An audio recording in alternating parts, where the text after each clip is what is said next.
မင်္ဂလာပါရှင်ကျွန်မကတော့ Zenith Legal Service Founder တရားလွှတ်တော်ရှင်နေဒေါ်စင်စင်ဦးဖြစ်ပါတယ်ကျွန်မကဒီနေ့ဆွေးနွေးမျှဝေပေးခြင်းတဲ့ကိစ္စရပ်လေးတစ်ခုရှိပါတယ်အဲ့ဒါကတော့ online payment တွေအကြောင်းပါကျွန်တော်တို့မြန်မာနိုင်ငံမှာ online payment platform များပြားလာတဲ့အမြ KPay WePay AirPay အစရှိသဖြင့်ပေါ့နော်ဒါတွေတွင်ကျလာတဲ့အမြအသုံးပြုသူတွေလည်းများပြားလာပါတယ်အသုံးပြုသူတွေများပြားလာတဲ့အလျောက်လူလိမ်လူကောက်တွေကလည်းနေ့စဉ်လိမ်လည်မှုတွေကျူးလွန်လျက်ရှိပါတယ်အထူးသဖြင့်ပေါ့ financial literacy အားနည်းတဲ့တက်ကြီးရွယ်အိုတွေနည်းပညာအသုံးပြုမှုမကျွမ်းကျင်တဲ့သူတွေဒီလိုလူတွေကိုလူလိမ်တွေက target ထားပြီးတော့နေ့စဉ်နဲ့အမျှလိမ်လည်မှုတွေကျူးလွန်လျက်ရှိပါတယ်ဒီလို online လိမ်လည်မှုတွေကျူးလွန်ခြင်းမခံရအောင်ကျမကဘယ်လိုကာကွယ်မှုတွေပြုလုပ်သင့်တယ်ဘယ်လိုဆောင်ရွက်သင့်တယ်ဆိုတဲ့အကြောင်းကိုမျှဝေပေးခြင်းပါတယ်နောက်တစ်ချက်ကတော့ online ပေါ်ကနေပြီးတော့ဘယ်သူ့ကိုမကျေနပ်လို့ဘယ်လို post တွေတင်လိုက်တယ်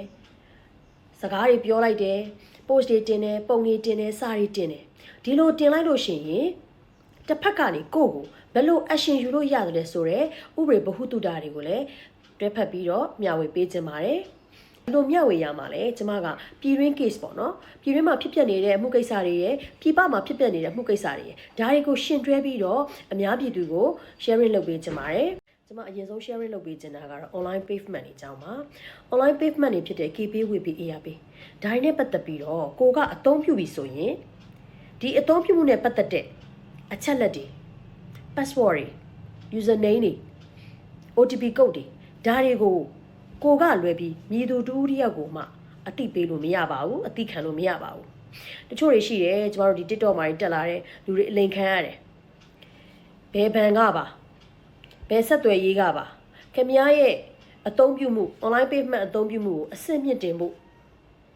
ကျွန်တော်တို့ message ပို့လိုက်မယ်အဲ့ဒီ number လေး6လုံးကိုကျွန်တော်တို့ပြန်ပြောပါဘာညာဆိုပြီးတော့အယောင်ဆောင်နေပေါ့နော်လူလိမ်တွေကကိုဖုန်းဆက်လာမယ်ဖုန်းဆက်ပြီးတော့ဒီလိုမျိုးတွေတောင်းလာခဲ့ရင်အများပြည်သူအနေနဲ့လုံးဝမပေးသင့်ပါဘူးကိုကတာမန်ပဲထင်ပြီးတော့ပေါ့ပေါ့ရော်နဲ့ဖြေလိုက်မိတယ်နောက်တစ်ချက်ကအသက်ကြီးရွယ်အိုတွေကနားမလည်လို့ဖြေလိုက်မိတယ်နီးပညာအသုံးပြု